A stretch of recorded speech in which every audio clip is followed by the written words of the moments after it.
US dollar, ये वो currency है जो हम सब जानते हैं, दुनिया भर के व्यापार में सबसे ज्यादा इस्तेमाल होती है। देश लेन देन के लिए इसी पर भरोसा करते हैं। तेल, सोना और दूसरे सामान की कीमत डॉलर में होती है। इस दबदबे से अमेरिका को बहुत ताकत मिलती है। वो बाजारों को प्रभावित करता है, आर्थिक हालात बदलता है, लेकिन ये ताकत हमेशा अच्छी नहीं होती। ये दोधारी तलवार की तरह है। यूएस डॉलर की मजबूती कभी कभी उल्टी भी पड़ती है। इससे अमेरिका का सामान महंगा हो सकता है, अमेरिकी बिजनेस को नुकसान हो सकता है। फिर भी इसका असर बहुत ज्यादा है। ये एक ऐसी ताकत है जिससे देशों को निपटना ही पड़ता है। अंतरराष्ट्रीय व्यापार के कॉम्प्लिकेटेड खेल में ये एक इंपॉर्टेंट खिलाड़ी है। भविष्य में डिजिटल करेंसी और नई वित्तीय प्रणालियां डॉलर की भूमिका को चुनौती दे सकती हैं। डोनाल्ड ट्रंप, नाम सुनते ही लोग अलग अलग रिएक्शंस देते हैं। राष्ट्रपति बनकर वे दुनिया के व्यापार को हिला देते हैं। वे टैरिफ्स की झड़ी लगा देते हैं। उनका निशाना ज्यादातर चीन, लेकिन और भी देश। ये टैरिफ्स पहले कभी नहीं देखे गए हैं। ये बहुत सारे सामानों पर लगाए गए हैं। चीन के प्रोडक्ट्स पर भारी टैक्स लगा दिए गए हैं। स्टील, एल्यूमिनियम, इलेक्ट्रॉनिक्स सब इसकी चपेट में है। ट्रंप का तर्क, अमेरिकी नौकरियों की रक्षा करना, ट्रेड डेफिसिट कम करना, अमेरिका में मैन्युफैक्चरिंग वापस लाना। उनके इस कदम से पूरी दुनिया की अर्थव्यवस्था हिल गई है। इससे ट्रेड वॉर शुरू हो गई है। चीन ने भी बदले में टैरिफ्स लगा दिए हैं। बिजनेस की दुनिया सांस रोककर देख रही है। बाजार अनिश्चितता से भरे हुए हैं। भविष्य में ये टैरिफ्स और व्यापारिक नीतियां कैसे बदलेंगी, यह देखना बाकी है। ट्रंप के टैरिफ्स का जबरदस्त विरोध हो रहा है। लोग सड़कों पर उतरकर अपनी नाराजगी जता रहे हैं। हर तरफ से आवाजें उठ रही हैं और यह विरोध केवल आम जनता तक सीमित नहीं है। हर तरफ से आलोचनाएं हो रही हैं। मीडिया में भी इस पर खूब चर्चा हो रही है। न्यूज एंकर्स और विशेषज्ञ इस पर अपने विचार रख रहे हैं। अर्थशास्त्री, बिजनेस लीडर्स, यहां तक कि उनकी अपनी पार्टी के लोग भी चिंता जता रहे हैं। वे कहते हैं कि ये नीतियां देश की अर्थव्यवस्था के लिए हानिकारक हो सकती हैं। उनका कहना है कि टैरिफ्स से अमेरिकी ग्राहकों को नुकसान हो रहा है। इससे रोजमर्रा की चीजों की कीमतें बढ़ रही हैं, जिससे आम लोगों की जेब पर असर पड़ रहा है। आम लोगों के लिए चीजें महंगी हो रही हैं। महंगाई बढ़ने से लोगों की क्रय शक्ति कम हो रही है, जिससे उनकी जीवन शैली पर असर पड़ रहा है। बिजनेस वालों का खर्चा बार आच रहा है, जिससे उनका मुकाबला करना मुश्किल हो रहा है। छोटे व्यवसायों के लिए यह स्थिति और भी चुनौतीपूर्ण हो रही है। टैरिफ्स को बेअसर भी माना जा रहा है। विशेषज्ञ कहते हैं कि ये नीतियां अपने उद्देश्य को पूरा नहीं कर पा रही हैं। नौकरियां वापस लाने की बजाय ये नौकरियां छीन भी रही हैं। कई उद्योगों में छंटने की नौबत आ रही है। टैरिफ से बचने के लिए कंपनियां अपना प्रोडक्शन दूसरे देशों में शिफ्ट कर रही हैं। इससे अमेरिकी उद्योगों को नुकसान हो रहा है। जिन इंडस्ट्रीज को ट्रंप बचाना चाहते हैं, उन्हें ही नुकसान हो रहा है। स्टील और एल्यूमिनियम उद्योगों पर इसका बुरा असर पड़ रहा है। ट्रेड वॉर से दुनिया की अर्थव्यवस्था के अस्थिर होने का भी खतरा है। इससे वैश्विक बाजारों में उथल-पुथल मच रही है। इससे सप्लाई चेन्स टूट रही हैं, जिससे सामान की कमी और देरी हो रही है। व्यापार में बाधाएं उत्पन्न हो रही हैं। इससे अंतरराष्ट्रीय सहयोग कमजोर हो रहा है, जिससे अविश्वास और अनिश्चितता का माहौल बन रहा है। देशों के बीच संबंधों में खटास आ रही है। भविष्य में अगर ये नीतियां जारी रहती हैं, तो और भी गंभीर परिणाम हो सकते हैं।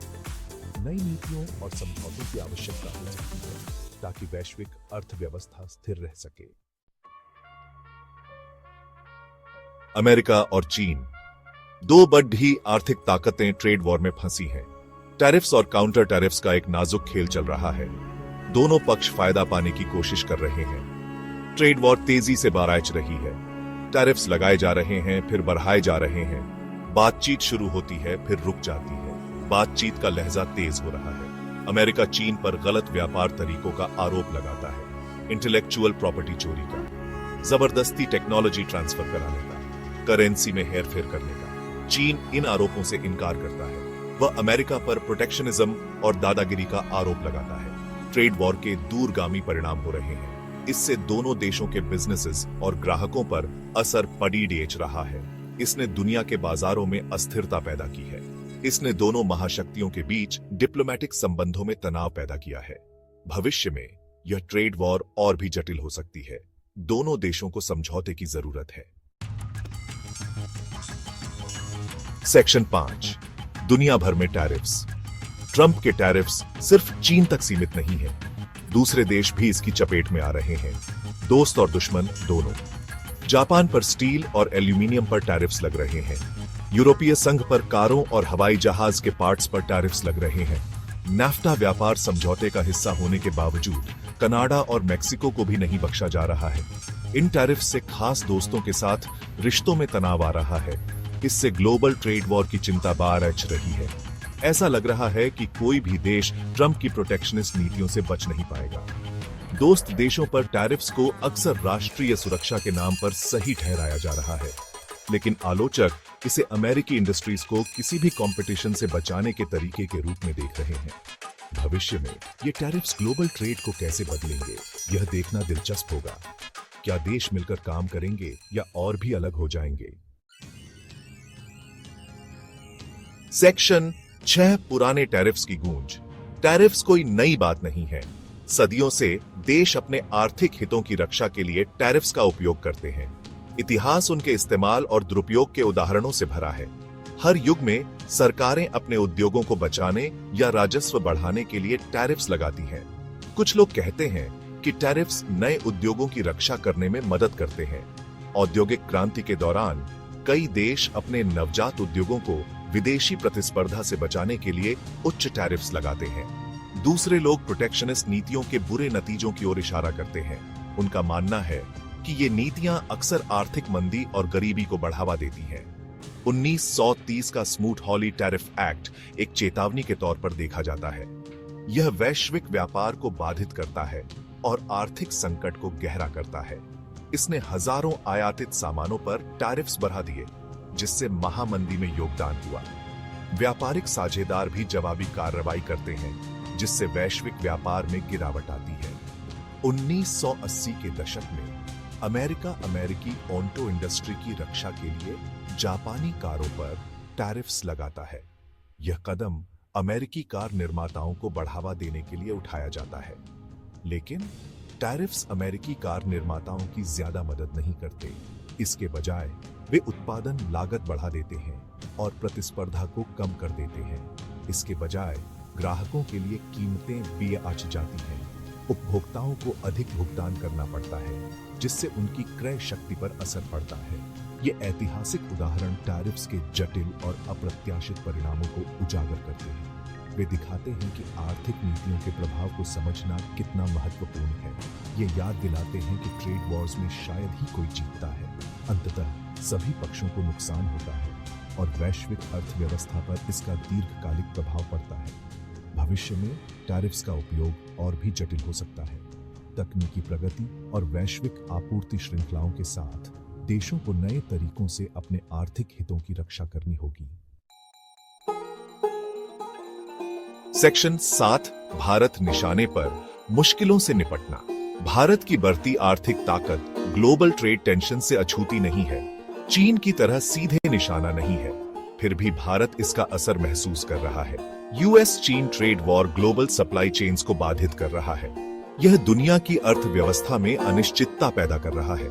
इसका असर भारत के व्यापार और निवेश पर पड़ीडीएच रहा है। फिर भी ट्रेड वॉर भारत के लिए नए मौके भी ला रहा है। कंपनियां अपनी सप्लाई चेन्स में विविधता लाना चाहती हैं और भारत चीन के एक संभावित विकल्प के रूप में उभर रहा है। भारत का बढ़ेढ़ा और बढ़ता घरेलू बाजार, कुशल वर्कफोर्स और बेहतर होता इंफ्रास्ट्रक्चर इसे विदेशी निवेश के लिए आकर्षक जगह बना रहे हैं। भविष्य में भारत की अर्थव्यवस्था और भी मजबूत हो सकती है, नई तकनीकों और ग्लोबल पार्टनरशिप्स के साथ। सेक्शन 8, एक रास्ता बनाना, भारत की जरूरी रणनीति। इस महत्वपूर्ण अध्याय में हम भारत की रणनीतिक प्राथमिकताओं और उनके व्यापक प्रभावों पर चर्चा कर रहे हैं। इस उथल-पुथल भरे ग्लोबल ट्रेड माहौल में भारत एक रणनीति बना रहा है।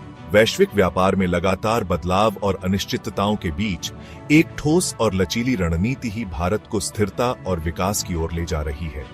भारत अपने हितों की रक्षा करते हुए नए अवसरों का फायदा उठा रहा है। यह केवल आर्थिक लाभ के लिए नहीं, बल्कि भारत की वैश्विक स्थिति को मजबूत करने के लिए भी आवश्यक है। दूसरे देशों के साथ व्यापारिक संबंधों को मजबूत करना जरूरी है। यह न केवल व्यापारिक लाभ के लिए बल्कि राजनीतिक और सांस्कृतिक संबंधों को भी सुदृढ़ करने के लिए महत्वपूर्ण है। भारत अपने एक्सपोर्ट मार्केट्स में विविधता ला रहा है और किसी एक पार्टनर पर अपनी निर्भरता कम कर रहा है। यह विविधता भारत को वैश्विक आर्थिक झटकों से बचाने में मदद कर रही है। घरेलू मैन्युफैक्चरिंग को बढ़ाना एक और प्राथमिकता है। यह न केवल रोजगार के अवसर पैदा कर रहा है बल्कि भारत की आत्मनिर्भरता को भी बढ़ावा दे रहा है। भारत एक और ज्यादा कंपेटिटिव मैन्युफैक्चरिंग सेक्टर बना रहा है जो घरेलू और ग्लोबल दोनों मांगों को पूरा कर सके। यह प्रतिस्पर्धात्मकता भारत को वैश्विक बाजार में एक प्रमुख खिलाड़ी बना रही है। इंफ्रास्ट्रक्चर और स्किल्ड लेबर में निवेश करना विदेशी निवेश को आकर्षित करने और आर्थिक विकास को बढ़ावा देने के लिए जरूरी है। यह निवेश भारत की आर्थिक नींव को मजबूत कर रहा है और दीर्घकालिक विकास को सुनिश्चित कर रहा है। भारत ट्रेड निगोशिएशंस में भी सक्रिय रूप से शामिल हो रहा है। यह सक्रियता भारत को वैश्विक व्यापारिक नियमों और नीतियों में अपनी आवाज को मजबूत करने का अवसर दे रही है। भारत अपने फायदे के लिए ग्लोबल ट्रेड के नियमों को आकार दे रहा है। यह केवल आर्थिक लाभ के लिए नहीं बल्कि भारत की वैश्विक स्थिति को मजबूत करने के लिए भी आवश्यक है। भविष्य में भारत नई तकनीकों और उभरते हुए बाजारों में निवेश कर रहा है। यह निवेश भारत को वैश्विक व्यापार में अग्रणी बनाएगा और आर्थिक विकास के नए रास्ते खोलेगा। सेक्शन 9 निष्कर्ष, टैरिफ्स की रस्सी पर चलना। डोनाल्ड ट्रंप के टैरिफ्स का दौर दुनिया की अर्थव्यवस्था में उथल-पुथल मचा रहा है। यह ग्लोबल ट्रेड सिस्टम की इंटरकनेक्टेडनेस को उजागर करता है। यह प्रोटेक्शनिस्ट नीतियों के खतरों को भी दिखाता है। भारत दूसरे देशों की तरह इन ट्रेड टेंशन्स के नतीजों से निपट रहा है। वह अपने हितों और अंतर्राष्ट्रीय सहयोग की जरूरत के बीच संतुलन बना रहा है। ग्लोबल ट्रेड का भविष्य अनिश्चित है, लेकिन एक बात साफ है, निरंतर आर्थिक विकास और समृद्धि के लिए बातचीत, सहयोग और स्वतंत्र और निष्पक्ष व्यापार के प्रति प्रतिबद्धता जरूरी है। भविष्य में नई तकनीक और अंतर्राष्ट्रीय सहयोग से व्यापार के नए अवसर खुल सकते हैं।